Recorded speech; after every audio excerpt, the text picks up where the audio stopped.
Tuhan bilang begini, anaknya, lu taruh saya di lantai 7. Lantai 7 itu karena saya ada, iblis tidak datang.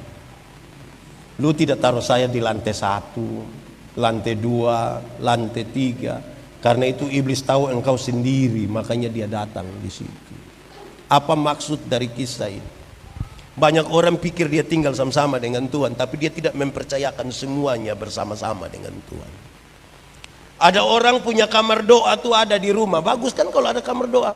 Kau kuatkan di saat aku lemah, kau menopang di saat ku merasa gagal. Saudara-saudara, mari kita berdoa.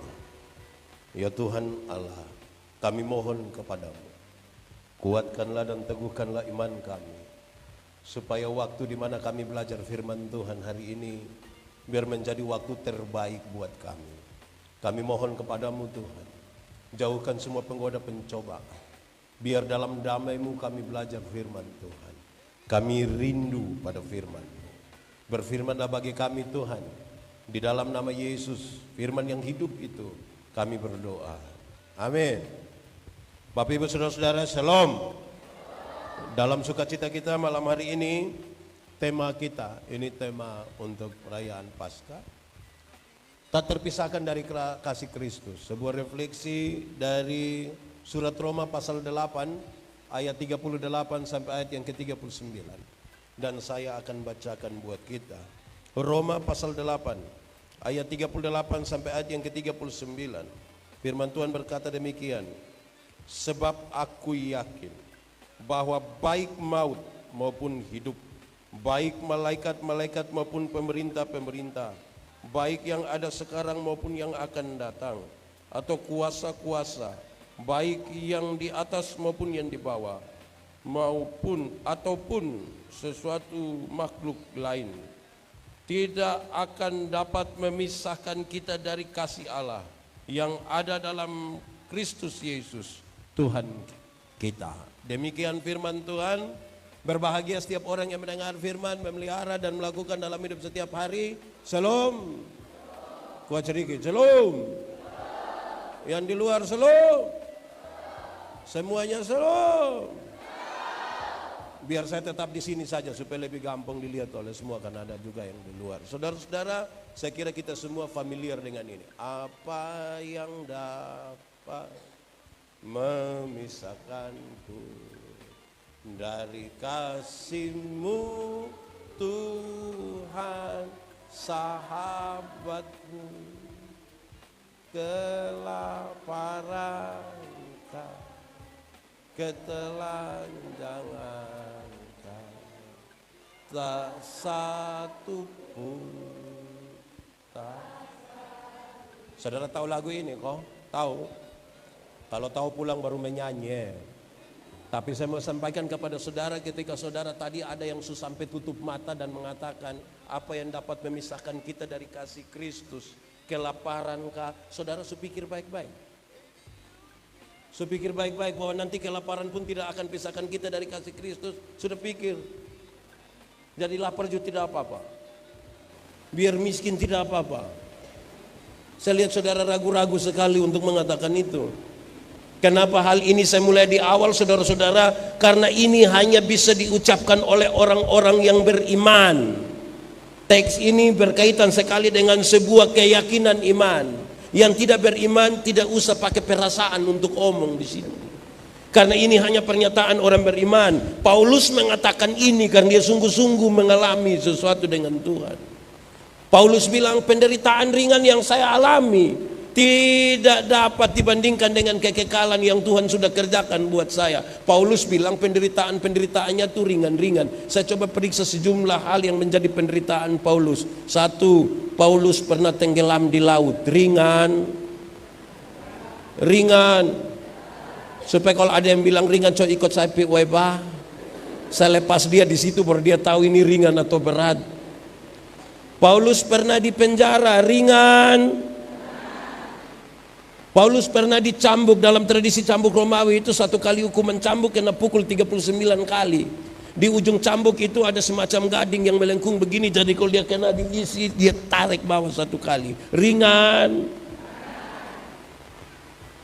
Tapi kemudian Paulus bilang ini ringan. Kenapa? Bagi dia ini belum seberapa kalau dibanding dengan penderitaan Kristus yang luar biasa. Makanya tadi saya tanya kembali kepada saudara, apa memang su pikir baik-baik? Karena banyak orang ini mengikut Tuhan ini belum tentu baik-baik dengan Tuhan, belum tentu. Hal ini serius saudara-saudara, karena kita pun tema bilang begini, tak terpisahkan. Tak terpisahkan itu artinya tidak terpisah. Tidak terpisah itu artinya melekat. Pakai bahasa Kupang bilang malengket. Berarti kalau saya di mana, Tuhan pun ada di, yakin. Jadi kita di mana, Tuhan ada di situ, yakin. Tapi itu kita melengket dengan Tuhan atau Tuhan duduk di sebelah kita di lain tempat. Ini hal serius. Saya berefleksi saudara. Ketika Tuhan menyebut akulah jalan, dia bukan sekedar jalan biasa. Dia sekaligus adalah tujuan. Dia sekaligus tujuan. Contoh, saya dari El Tari menuju ke sini. Ikut jalan toh?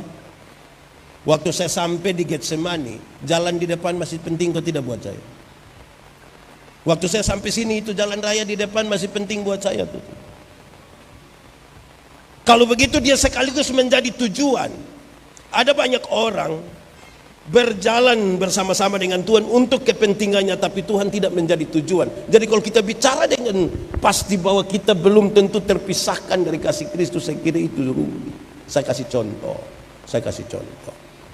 Ada satu anak muda bikin rumah bagus sekali. Di lantai 1 bagus, lantai 2 lebih bagus lagi, lantai 3 lebih bagus lagi. Sampai lantai ke-7 itu paling bagus. Setelah semua itu sudah bagus-bagus, dia kasih tahu Tuhan, saya mau Tuhan hadir di satu rumah.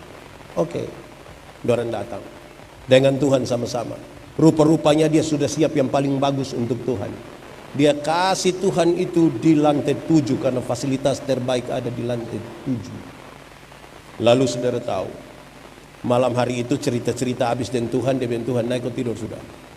Tuhan sampai di lantai 7, dia turun di bawah, dia di lantai 1. Pas mau tidur begini, tiba-tiba dia rasa ada yang dobrak pintu. Dia coba cek, ternyata ada iblis 3 orang. Itu iblis 3 orang. Oh iblis 3. Jangan orang, iblis 3. Nanti kalau orang sudah di iblis lah, saya tidak mau. Ada iblis 3. Dorong, baku dorong, pidatan dengan sekuat tenaga dia berusaha begitu rupa. Terakhir itu iblis kalah 3. Selesai. Besok malam, pas dia mau tidur lagi, dia rasa ada yang dobrak pintu. Dia datang, ternyata iblis bukan saja 3, dia tambah 9. Jadi berapa? 2. Baku dorong, pidatan. Terakhir dia menang, tapi dia rasa ini dia pun tenaga terakhir. Dia bayangkan, ini kalau besok dia datang lagi lebih banyak, saya sulit menang. Tiba-tiba dia pikir, loh, Tuhan kan ada di sini, tapi kenapa iblis datang di sini? Dia cari bab tua di lantai 7. Dia bilang, Tuhan, yo, tidur kok? Belum. Kenapa? Bisa omong-omong sedikit? Oh bisa. Kenapa? Tuhan minta maaf. Kok Tuhan ada di sini, tapi kenapa iblis datang terus di sini? Coba cerita. Dia cerita kalau malam pertama 3, malam kedua berapa?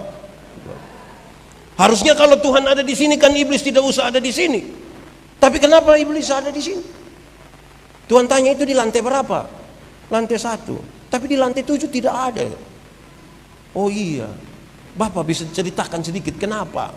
Tuhan bilang begini, anaknya, lu taruh saya di lantai 7. Lantai 7 itu karena saya ada, iblis tidak datang.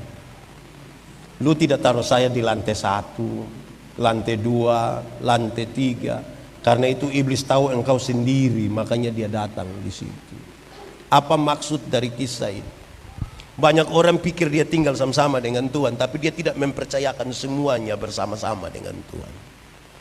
Ada orang punya kamar doa tuh ada di rumah. Bagus kan kalau ada kamar doa yang di dalamnya ada gitar.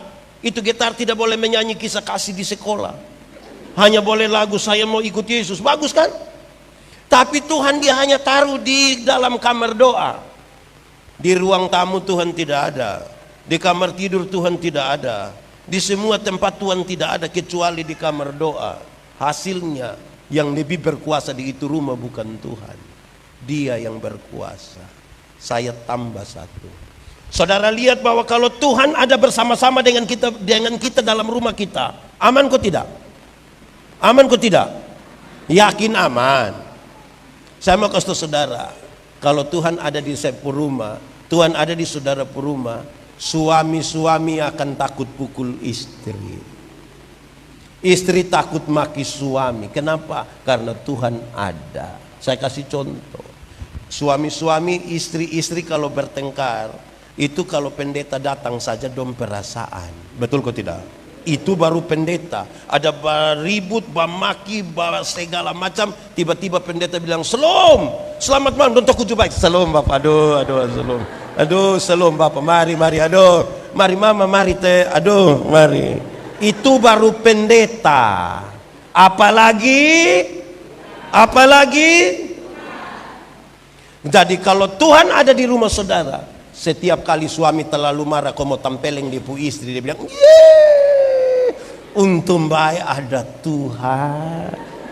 Kalau sone mama mati, untung baik ada Tuhan. Setiap kali mama terlalu marah mau maki suami, dia bilang, "Bapak, untung baik ada siapa?" Di sini ada suami yang biasa pukul istri? Ada. Bab tua ada di sini. So tunjuk. Itu berarti tidak ada Tuhan dong, tidak melekat dengan Tuhan, tidak menempel dengan Tuhan. Di sini ada ibu-ibu yang biasa bamaki. Ada. Dia majelis atau jemaat? Atau majelis jemaat? Nah, ini yang jadi masalah buat kita saudara. Jadi saya bilang pada saudara, kalau melekat dengan Tuhan itu berarti kita ada di mana Tuhan ada di situ. Kalau baru pendeta ada saja kita superasaan, apalagi kalau Tuhan yang ada di situ. Jadi banyak orang mengaku percaya dengan Tuhan, mau jalan dengan Tuhan, tapi dia tidak rela menempel dengan Tuhan, tidak rela. Itu dia pun soal. Saudara-saudara, lalu mari kita lihat lebih lanjut. Ini tema dan ini pembacaan ini ringan sebenarnya. Untuk kita lihat dia mau berbicara tentang kasih. Tidak terpisahkan dari kasih Kristus. Saudara boleh ikut yang saya ucapkan. Kasih ialah kebaikan tidak terpatahkan oleh apapun.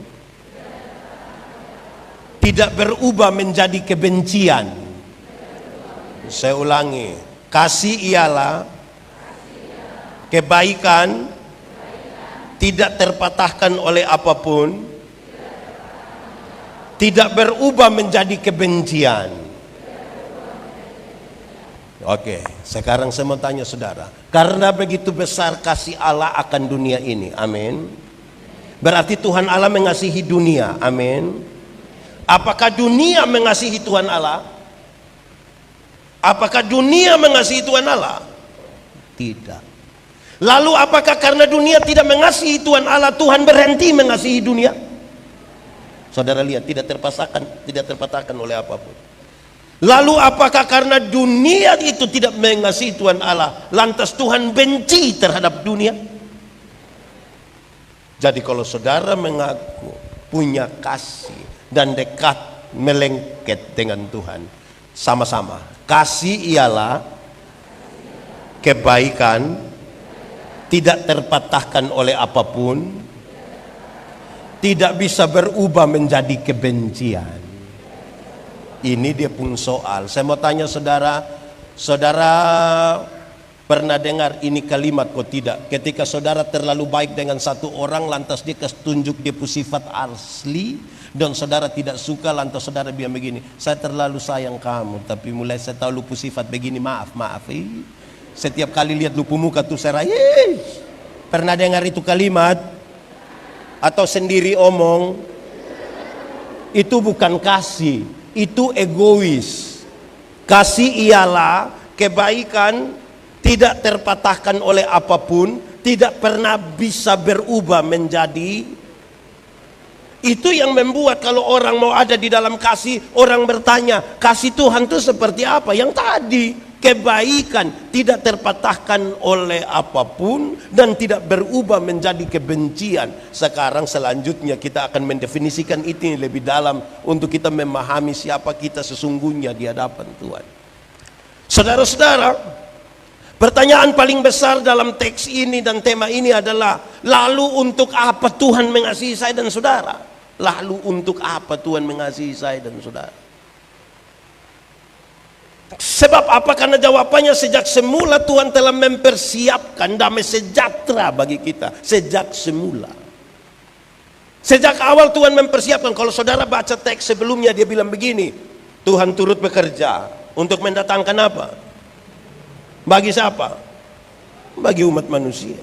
Bahkan ditentukannya sejak awal, kita beroleh damai sejahtera. Tapi saudara tahu definisinya? Damai sejahtera itu ialah kebaikan, segala sesuatu yang mendatangkan kebaikan bagi umat manusia. Segala sesuatu yang mendatangkan kebaikan bagi umat manusia itu belum tentu dia baik semua yang kita rasa baik. Saya pakai contoh saja. Pernah sakit gigi?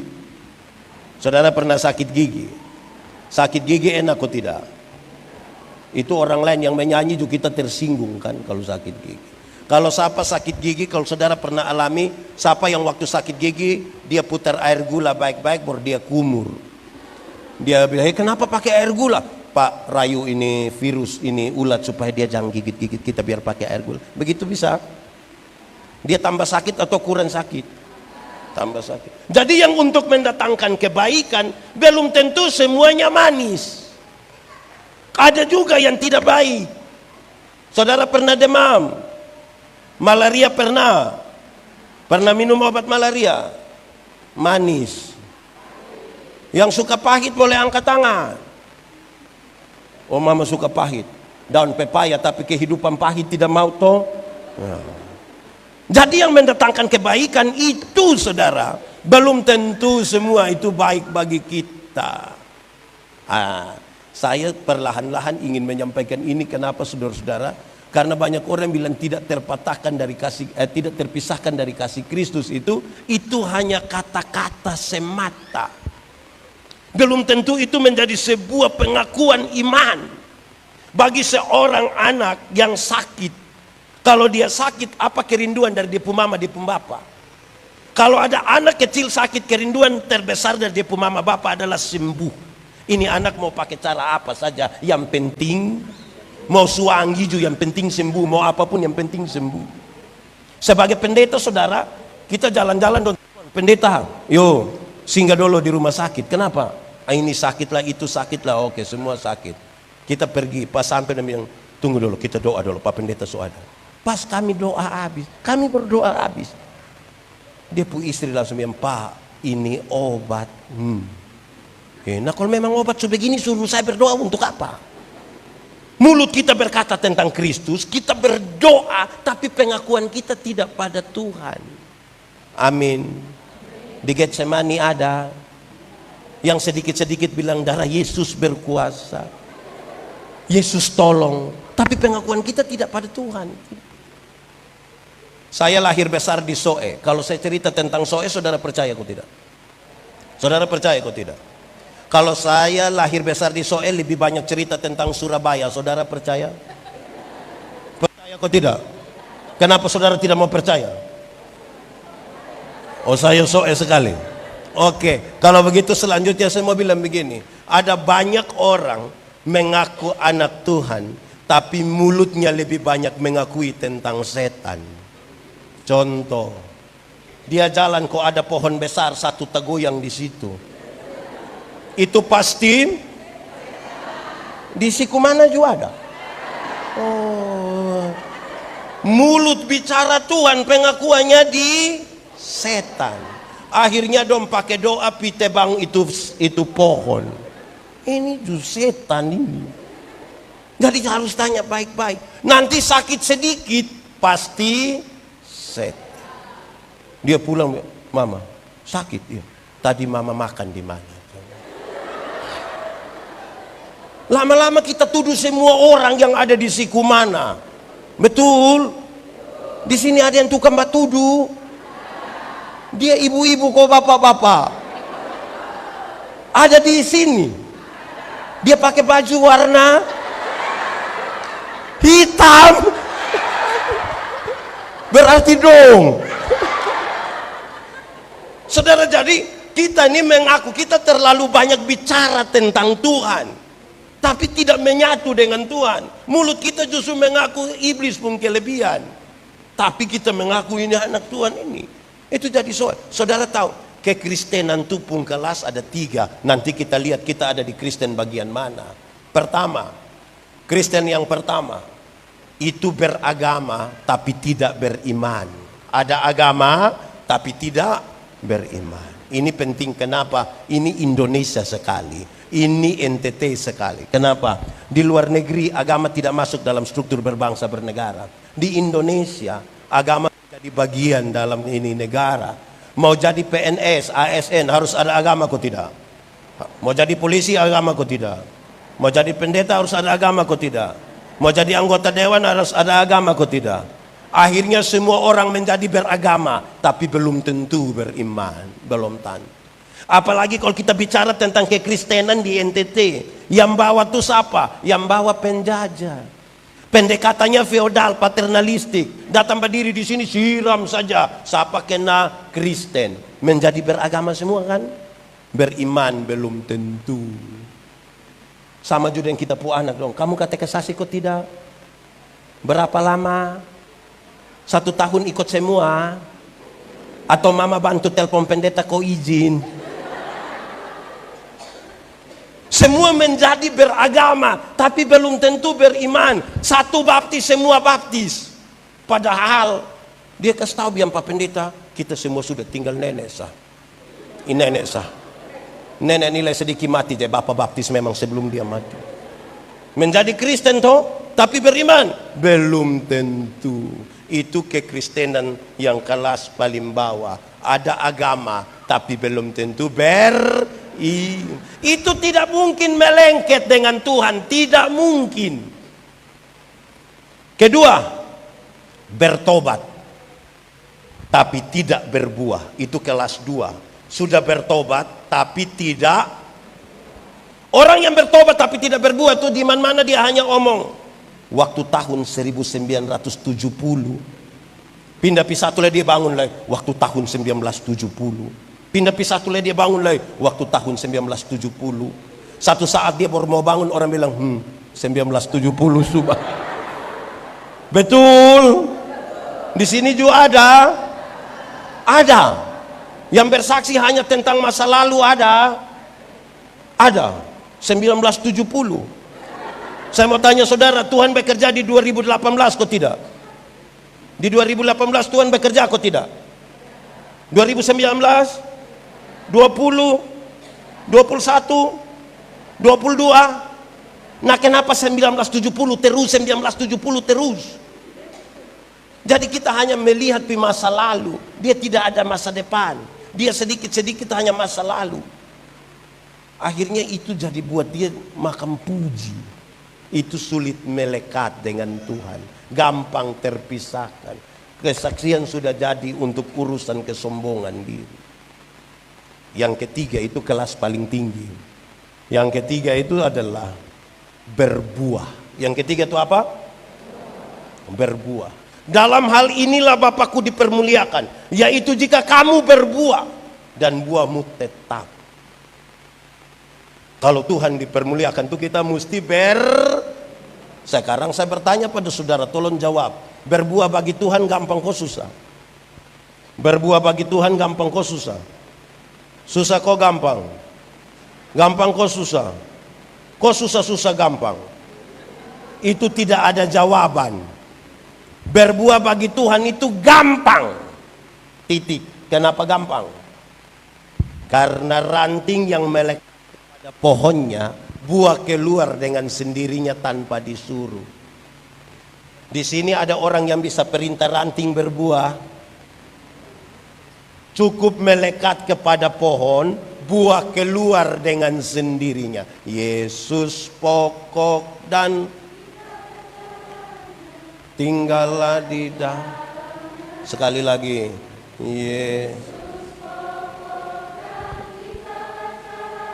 apa? Sekali lagi, Yesus pokok dan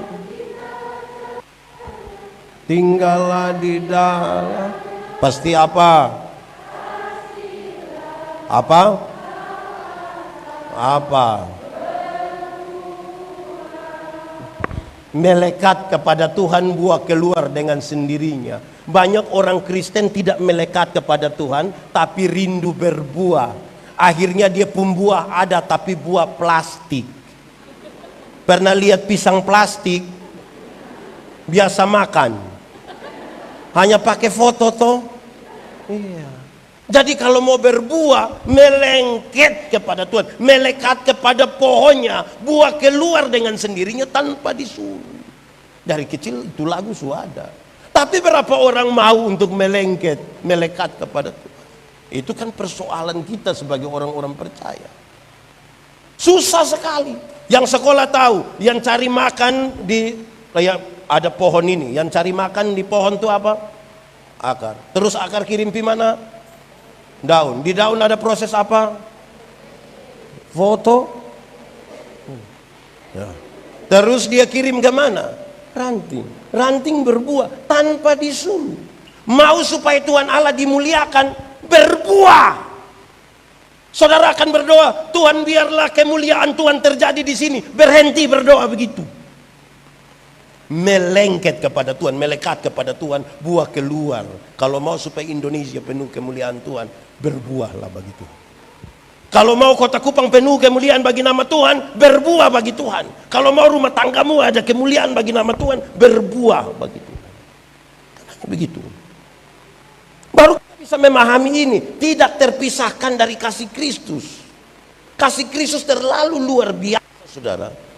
Saudara, beberapa minggu yang lalu, pemberitaan di Gemit ini kan bicara tentang apa ya? Tentang penderitaan. Penderitaan yang berlapis-lapis. Saya mau tanya saudara, saudara pernah menderita? Pernah? Tidak usah omong, saya lihat ini muka menderita semua. Kalau kita menderita, ya saya mau tanya, ini ibu-ibu, kan ibu-ibu banyak nih, saya tanya, ibu-ibu pernah rasa sakit melahirkan? Pernah? Sakit kok tidak? Terlalu sakit. Terlalu sakit. Beta sudah rasa, mau tahu sakit. Waktu ibu dong sakit melahirkan, itu kan suami hanya di luar, kau bilang, Yesus tolong. Tapi dong tidak pan. Tidak pan. Su bilang Yesus tolong lagi, dia bayangkan, tertauin anak muka ke siapa, paling-paling aja. Tidak pak. Sekarang ibu pernah sakit melahirkan. Sekarang saya mau tanya, ibu bisa cerita dia pun sakit? Bisa cerita? Bisa cerita sakit melahirkan seperti apa? Tidak bisa kan? Persis ketika saudara makan satu makanan yang paling enak. Katakanlah saudara makan bakso, itu bakso paling enak. Pernah makan bakso? Di mana? Terus saudara itu bakso, merasa itu bakso paling enak. Terus sekarang saudara bisa cerita enaknya itu bakso, bisa? Bisa cerita? Saudara tidak bisa akan menceritakan itu penderitaan. Saudara tidak akan bisa menceritakan itu enak. Selain kalau saudara merasakan langsung. Selain dari merasakan langsung. Kalau tidak, saudara tidak bisa bercerita apa-apa. Semua itu hanya omong saja. Kecuali kita rasakan. Jadi kalau kita bicara tentang kasih Kristus, saudara harus menyiapkan diri masuk betul-betul dalam penderitaan Kristus. Baru bisa mengatakan, saya tidak dapat dipisahkan dari kasih Kristus. Tidak dapat. Kok kita puan aneh dong nih dong ikut katekesasi. Kita baru tabisi di habis dong belum 6 bulan dong sudah tenden dong pun mama dan dong pun bapak. Bapak pendeta. Iya, tolong dulu. Tolong apa? Tolong saya dulu. Tiap hari tolong lusa. Kenapa? Bapak pendeta, kita sunika dinas sang. Dia tidak bisa pindah, hanya kita saya yang pindah. Terus dia pun bapak bilang, namanya anak dong semua, kita mau bilang apa lah yang. Terus dia pu mama bilang, orang tua ini kan tugasnya hanya urusan. Sudah terakhir kami pendeta hanya bilang, hoang. Jadi kita nih terlalu gampang untuk pindah.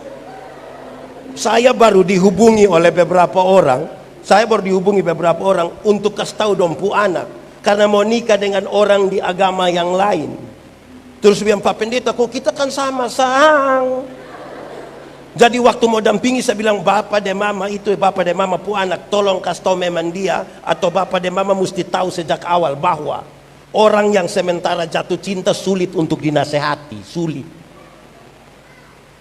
Pernah jatuh cinta? Pernah. Kamu pernah jatuh cinta? Saya prihatin dengan kamu. Orang kalau jatuh cinta itu kita sulit nasihat dia, sulit. Syukur kalau saudara jatuh cinta dengan Tuhan Yesus. Tapi kalau kita jatuh cinta dengan barang lain, jatuh cinta dengan HP, kita sulit untuk kasih pindah dia. Betul kok tidak? Ini suami istri itu masing-masing pegang HP itu tidak omong, tidak. Dong senyum-senyum sendiri. Padahal tidak lahir kita dengan HP. Dulu belum ada HP, hanya pakai telepon rumah, kan kita jalan ke tidak ada beban. Sekarang kalau kita lupa HP di rumah, aduh, akan lari pulang. Pas sampai itu memang ada SMS yang masuk dari Telkomsel. Kita sulit terpisahkan dari itu. Weh, siapa yang bisa jadikan Tuhan lebih dari itu? Ada satu waktu Tuhan nasihat, dia bilang begini, ingat murid-murid, serigala mempunyai liang, burung mempunyai sarang, tapi anak manusia tidak ada tempat meletakkan kepala. Dia mau kasih tahu yang ikut dia bilang begini, pikir baik-baik untuk ambil keputusan ikut Tuhan Yesus, dan itu keputusan harus keputusan yang paling tinggi, tidak boleh ada satu alasan lain yang lebih tinggi dari keputusan itu. Kalau saya pikir baik, silakan ambil keputusan. Kalau tidak, betapa sulitnya. Oh, itu tantangan kita, saudara. Siapa yang berani pisahkan kita dari ini? HP ini. Saya mau tanya, kalau sebentar saudara pulang dari sini, lupa HP di gereja, datang cari kok tidak? Datang cari kok tidak? Kenapa datang cari? Kenapa tidak kasih tinggal kok koster dapat? Kenapa saudara tidak kasih tinggal? Kenapa coba? Karena apa? Mahal kan? Penting kok tidak? Penting. Makanya saudara datang. Itu pas mau masuk rumah, ingat HP, saudara balik motor. Telepon koster. Lihat mama pu HP. Di mana? Di gereja. Mama duduk di mana? Di semua bangku. Cek. Karena penting itu biar kita mau ke mana pun balik kembali. Amin kok tidak? Tapi coba sebentar saudara pulang, lupa kulit gula-gula yang saudara rencana buang di tempat sampah tapi lupa. Nanti kembali.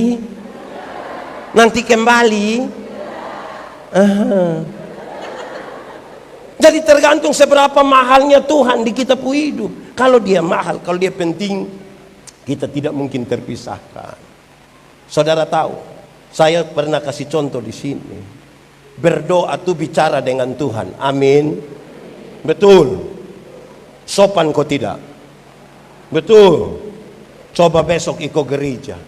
Terus ibu pendeta dua-dua waktu pimpin, ibu pendeta bilang, saudara-saudara, mari kita satu hati dalam doa syafaat. Pas separuh pun tutup mata, separuh bilang, betul. Di Getsemani ada majelis jemaat.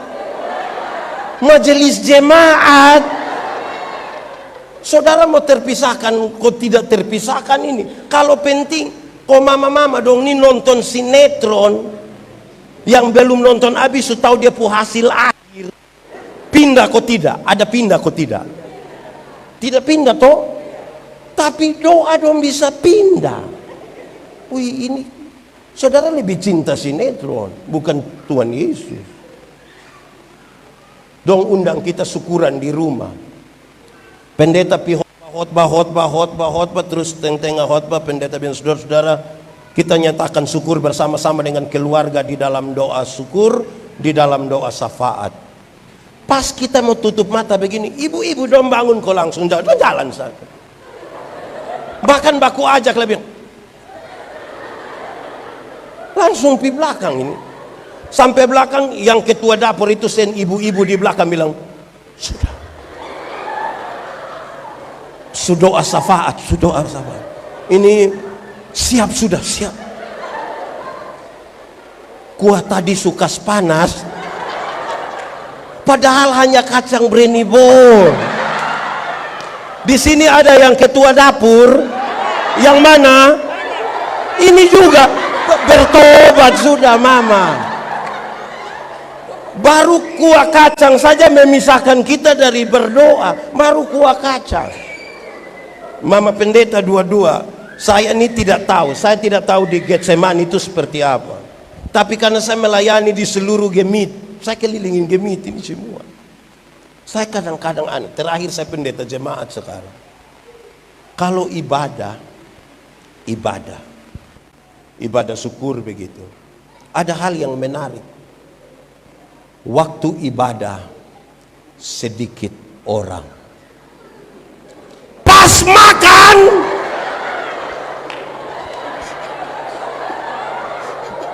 contoh, saya ulang.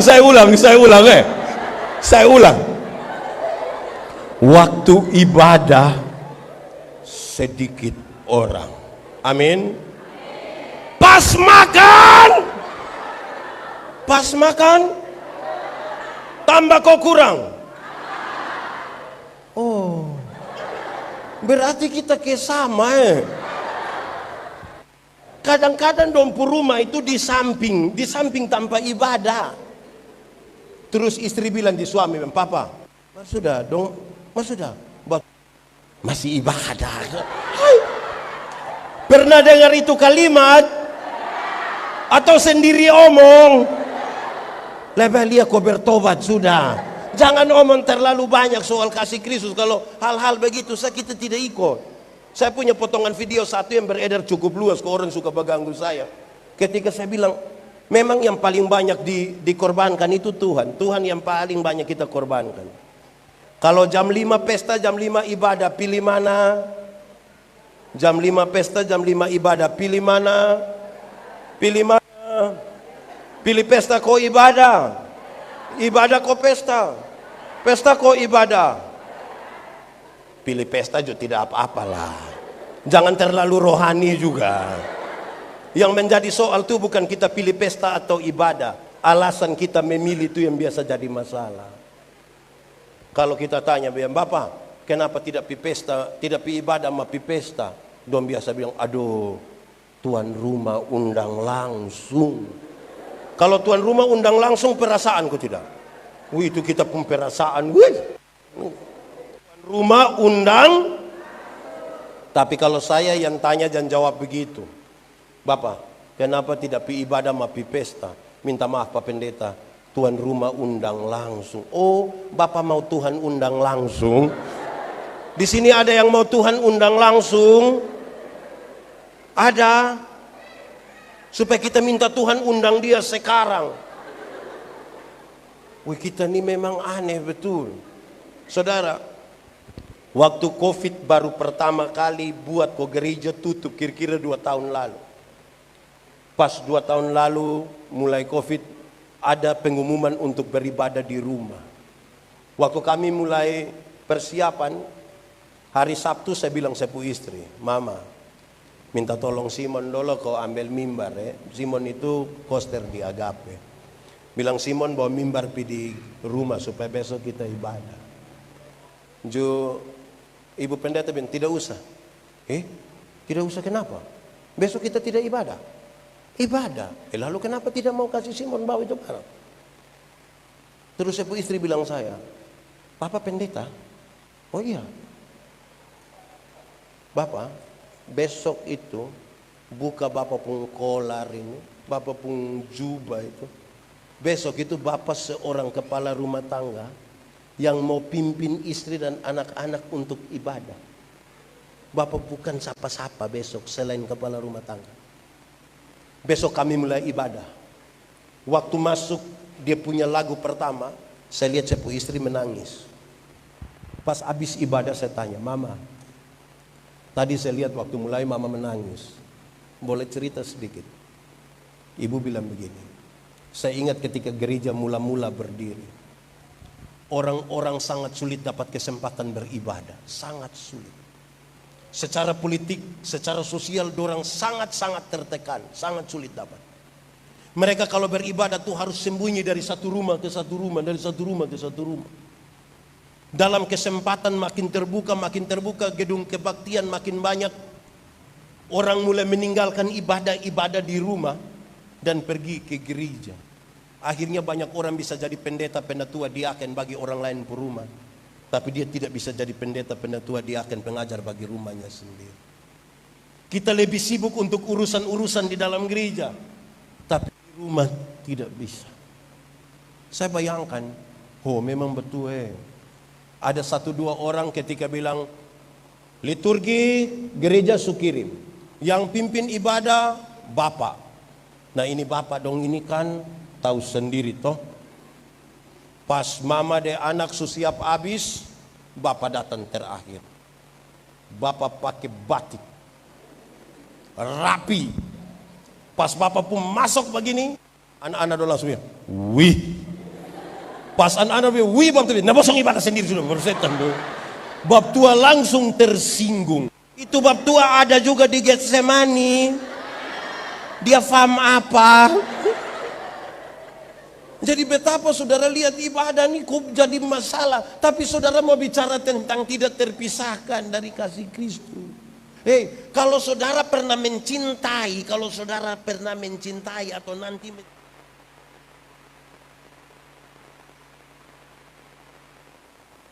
dulu itu kan kita pacaran belum ada ini Android dong. Saya ngajak lewat kau lihat dia per rumah sah.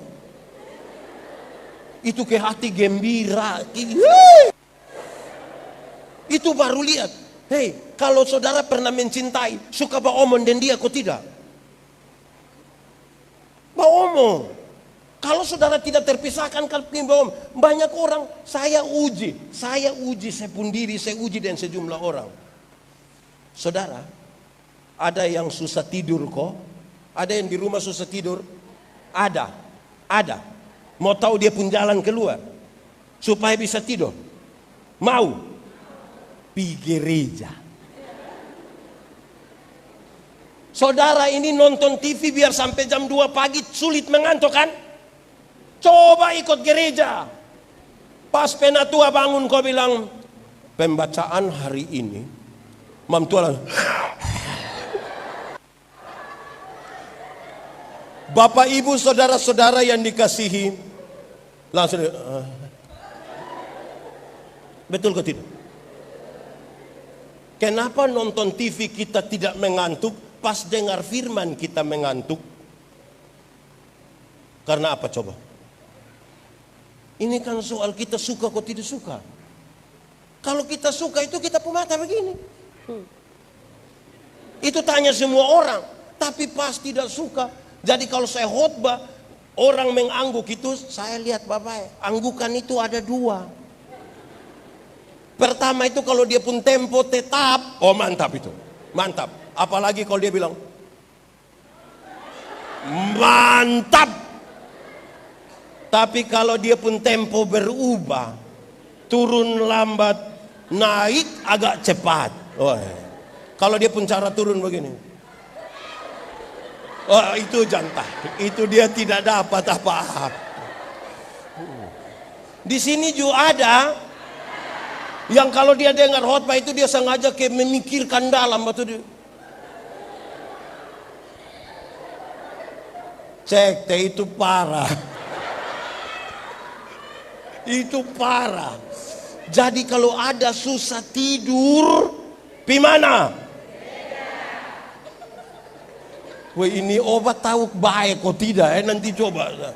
Saya mau tanya dulu, kenapa malam puji-pujian malam hari ini penyegaran iman, kok yang lebih banyak mama-mama Bapak-bapak minta maaf ini mama janda semua. Ini dong mama janda paling banyak kok. Tidak. Teh bapak. Wih, kita nih kadang-kadang apa kuang. Hei, ini bapak-bapak dong nih pemalas gereja. Tapi kalau kita tanya bilang, bapak, kenapa kok ke setengah mama sendiri pi gereja? Bapak bilang, bapak pendeta, waktu bapak dong kas nikah kami, saya dan mama, kami dua telah menjadi satu. Karena kami dua menjadi satu, maka mama Supi itu sama dan bapak Supi itu. Oh, jadi kalau mama sumakan sama dan bapak sumakan, memang susah juga. Ini aneh betul. Ini ibu-ibu don jus satu. Don datang gereja jalan sendiri, saya jalan santai-santai. Baru kita tanya, ma, teh bapak. Cuma tua santai, tahu sendiri teh.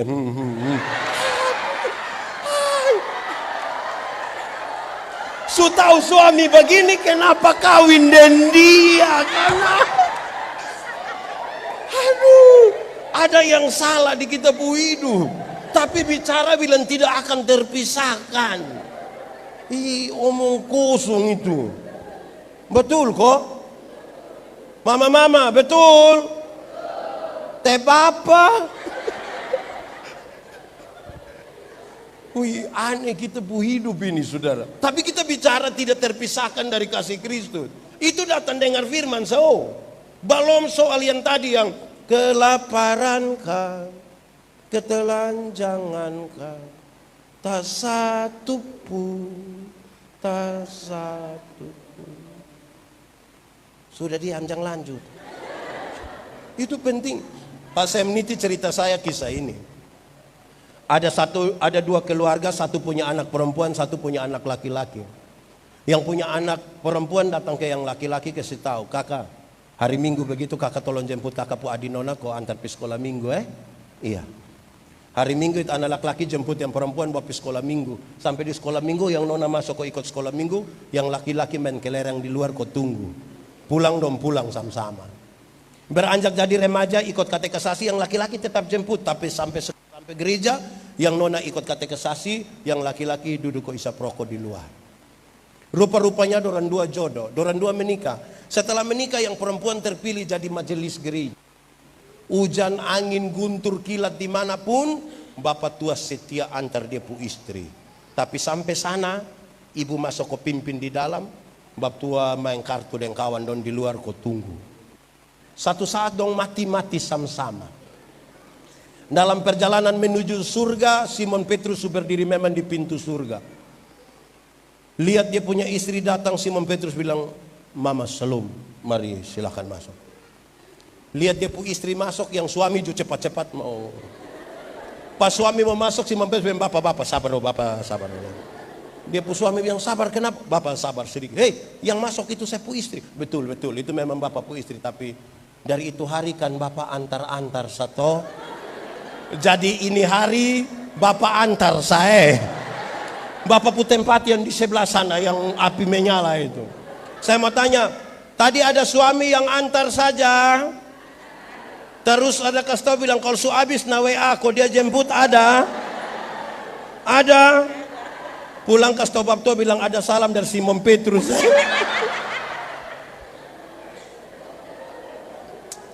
Saudara, kita nih omong bilang tidak terpisahkan dari kasih Kristus, tapi betapa sulitnya betul. Betapa sulit. Ini orang dong ini kalau ini mau Paskah, mau Natal itu kan kita hampir setiap hari gereja. Orang dong purasa pemberbeban ini tidak ada dua. Kalau tiap minggu ada perayaan itu biar nonton berulang-ulang tidak apa-apa. Kumpul keluarga berulang-ulang tidak apa-apa. Pesta berulang-ulang tidak apa-apa. Tapi coba kalau bilang gereja berulang-ulang. Wih, kemarin lah, ini hari lah, nanti besok pagi lah, aduh, Senin pagi, aduh.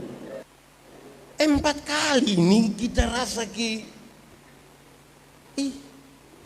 apa kok? Baru 4 kali ini kita sudah tidak bisa lagi. Tapi kita rasa kita menyatu dengan Tuhan. Hei, kalau saudara cinta kepada seseorang, rasa kepingin bertemu itu terlalu tinggi. Betul? Pernah cinta? Atau gagal? Kalau kita cinta Tuhan ini, ku mau cinta Yesus selamanya. Sekali lagi, ku mau cinta Yesus selamanya. Meskipun apa? Meskipun badai silih ganti dalam hidupku. Apa?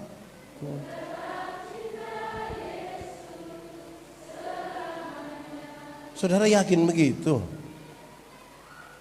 Itu saya harus kasih ingat berulang-ulang soal keyakinan saudara, soal semua hal yang saudara ungkapkan. Karena kata-kata itu kan satu hal yang bisa kita omong-omong sah, tapi betul-betul tidak menyatu dengan kita. Lantas kita kepingin untuk menyatu dengan kasih Kristus. Kristus ini kan bicara tentang kasih yang besar. Tapi mari kita cari dia pun jalan keluar. Mari kita cari dia pun jalan keluar. Saudara, ini orang-orang penginjilan dong yang biasa pakai contoh ini buat saya. Saya mau minta tolong, adek, mari bantu Om Pendeta. Mesin saya. Saudara mana? Adek bantu Om Pendeta. Supaya kita menyatu dengan Tuhan. Saudara jangan pernah mencoba untuk saudara yang pegang Tuhan kuat-kuat. Makin pegang kuat-kuat, saudara makin gampang lepas Tuhan dan tidak menyatu dengan Tuhan. Anggap saja ini tangan Tuhan. Dan ini tangan dari orang berdosa, anggap saja. Ini beta duit, ini hanya anggap saya jangan. Nah, sekarang kita minta tolong dia pegang saya, kuat, lebih kuat, tambah kuat, lebih lagi. Ini paling kuat Sekarang Om Pendeta tanya, kalau pegang kuat begini lebih kuat, bisa bertahan berapa lama? 1 detik bisa? Bisa. 1 menit? Bisa. 1 jam? 1 hari? Tidak bisa. 1 minggu? Tidak bisa. 1 bulan? Makin kuat dia pegang, makin cepat dia lepaskan. Yang benar adalah Tuhan yang pegang kita. Ada waktu di mana kita letih lesu tidak berdaya. Tangan Tuhan tidak lepaskan kita supaya kita tetap adanya. Amin kok. Terima kasih ya Kak. Tuhan berkati. Silakan. Jangan saudara yang berusaha untuk pegang Tuhan. Teori tentang itu Tuhan yang pegang kita, bukan kita yang pegang Tuhan. Banyak yang bagaimana, Pak Pendeta saya ini punya jam doa, setiap 4:30 pagi saya harus berdoa Pak. Tidak salah kan? Tidak salah. Yang jadi salah tuh kalau kita rasa selesai. Baru pulang tidur jam 2:30. 4:30 saudara bangun berdoa, saudara bisa rasa itu doa. Tuhan terima kasih kami sudah sama. Tapi aktivitas rohani kan jalan. Seolah-olah kita dekat dengan Tuhan, padahal sungguh-sungguhnya kita bersungut-sungut dengan itu keadaan. Ada sejumlah orang mengaku dekat dengan Tuhan, tapi bukan kasih yang dia rasakan. Yang dia rasakan itu sebuah hukuman. Contoh, ada banyak ibu-ibu iris sayur di dapur, iris-iris sayur karena dia pun jari. Dia, aduh Yesus Tuhan ampun saya, aduh Yesus ampun. Saya salah apa sampai kalau setiap kesalahan kita Tuhan izinkan kita iris kita pun jari 1. Saya rasa kita suka iris dari ujung kaki sampai ujung kepala. Tuhan itu kalau mau peduli dan kita punya yang tidak baik dong semua. Saya rasa saya manusia paling berdosa di dunia ini. Kasihnya yang besar itu yang membuat kita ada hingga hari ini. Tapi berapa orang mengaku tentang Tuhan pun kasih itu. Dulu waktu masih belum COVID ke sekolah, mau ujian begitu banyak orang tua telepon saya, Pendeta, yuk doa dulu. Kenapa?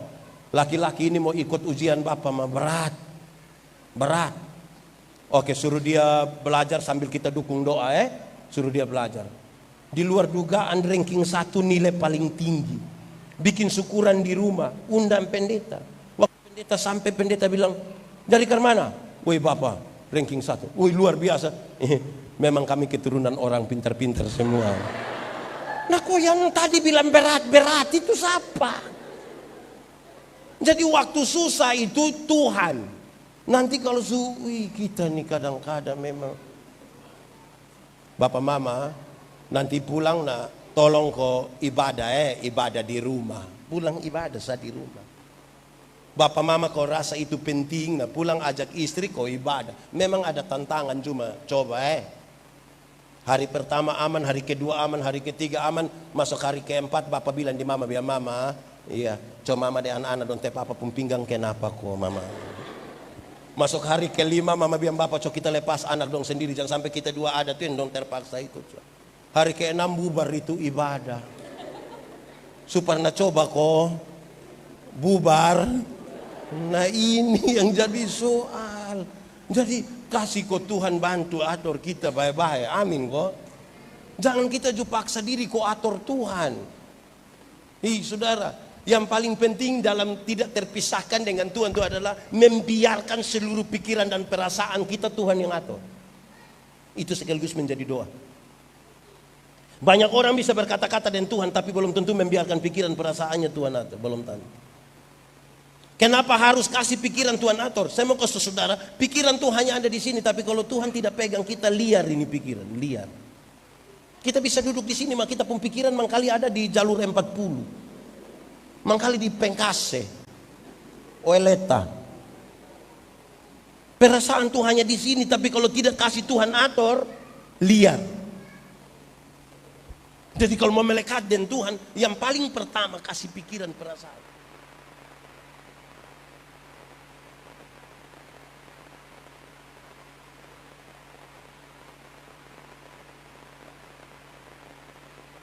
Hanya kata-kata. Kata-kata. Kita hilang lenyap dalam dunia kata-kata. Padahal daftar makanan itu tidak akan mengenyangkan lapar kita. Siapa yang terlalu lapar dia masuk di satu warung dia baca nasi ayam. Aduh saya sukinyang ya terima kasih. Baca langsung kinyang. Kan mesti makan. Kalau kita hanya habis di dalam dunia kata-kata tidak bisa.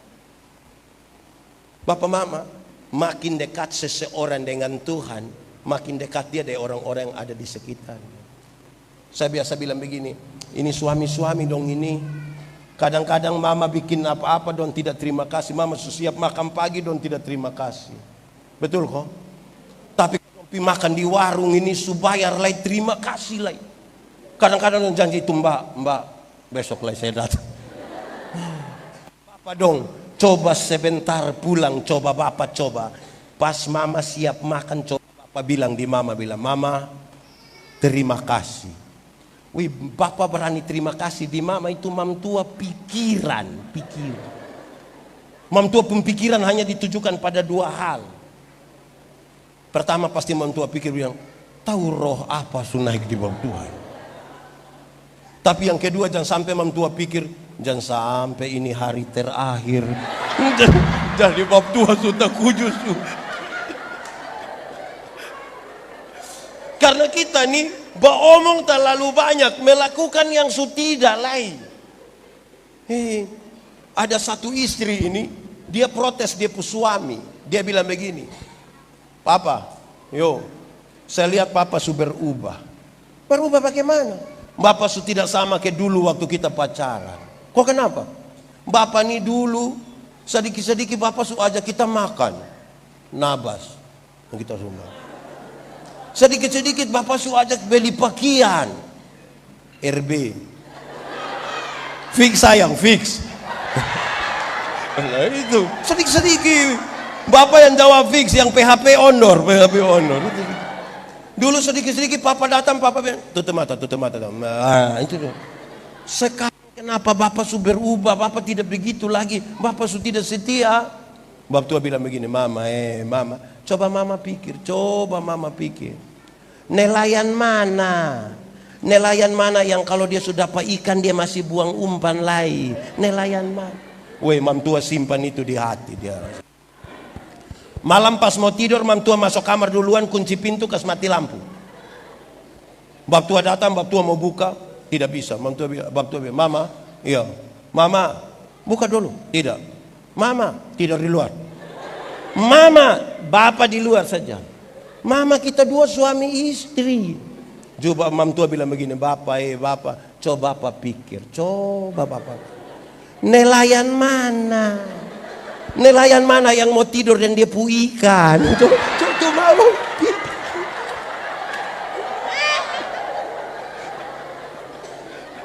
Makanya perjumpaan dengan Tuhan tuh harus seperti cinta yang mula-mula. Cinta yang mula-mula yang masih buang-buang umpan karmana itu, nah itu sudah. Ini majelis yang ini anggota sidi dong, kadang-kadang saya lihat dong drama. Datang kau tanya waktu sidi, waktu perhadapan penatua, dia akan bilang, apakah jawabmu?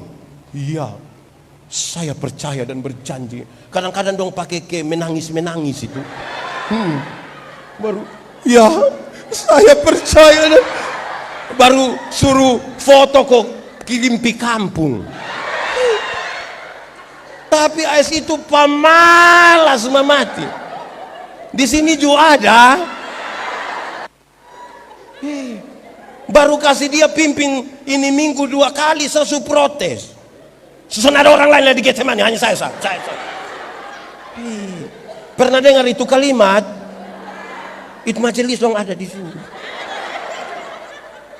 Saudara-saudara, kita ini mau karmana. Karena itu, seperti cinta mula-mula waktu kita berjumpa dengan Tuhan, itu tuh yang kita mau pakai, sudah kok tetap tinggal bersama-sama dengan Tuhan. Renungkan itu ulang, saudara. Kenapa?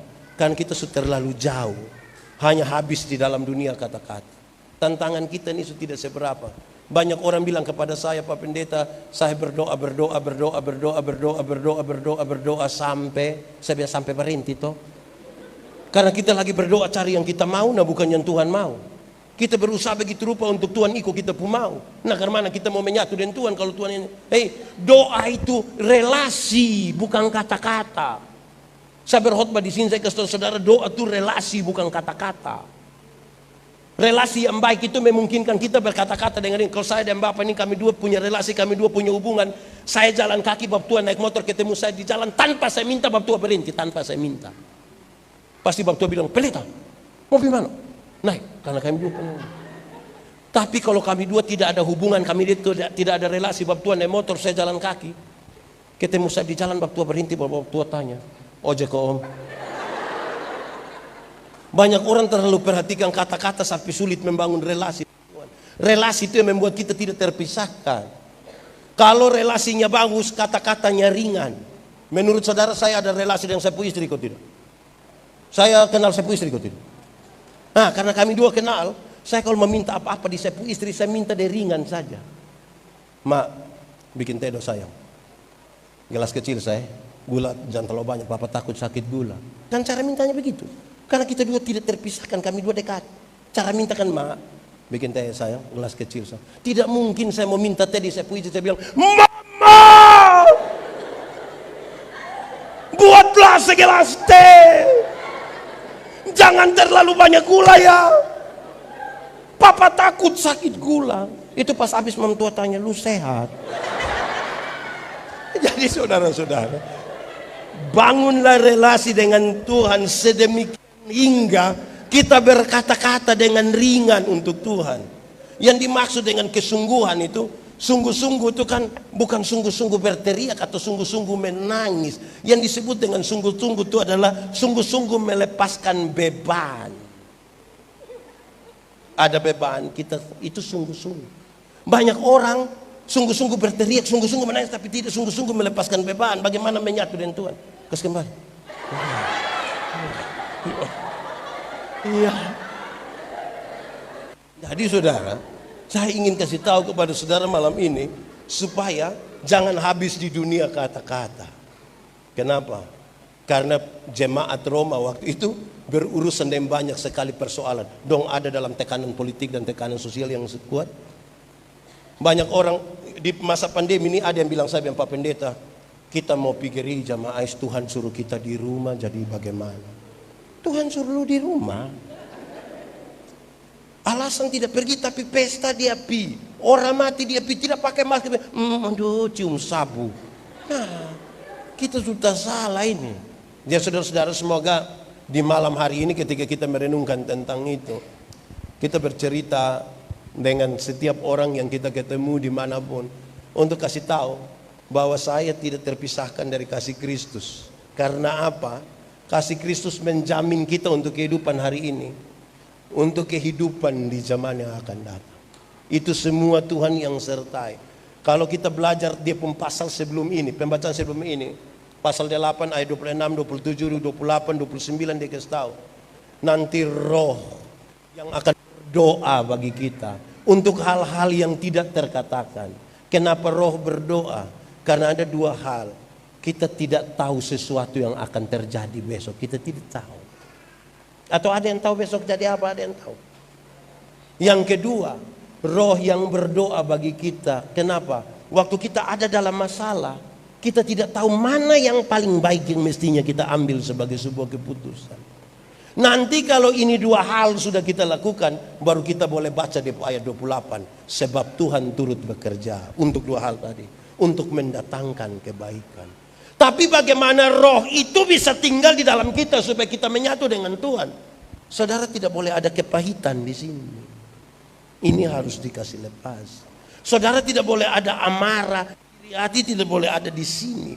Kalau di dalam kita hidup ini, itu amarah kita suka keluar, iri hati kita suka keluar, emosi yang meluap-luap, rasa kepingin balas dendam kita suka keluar. Ini bersih, baru roh itu masuk di dalam kita.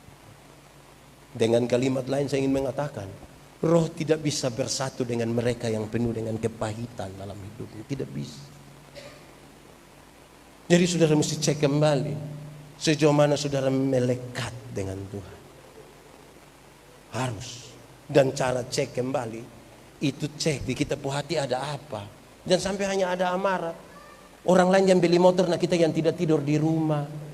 Bilang cek dulu, cek apa, tahu dong kredit, koke. Lama-lama kita mati gara-gara orang yang beli motor.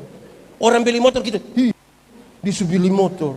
Dia bilang, disubili. Lama-lama kita mati karena takuju.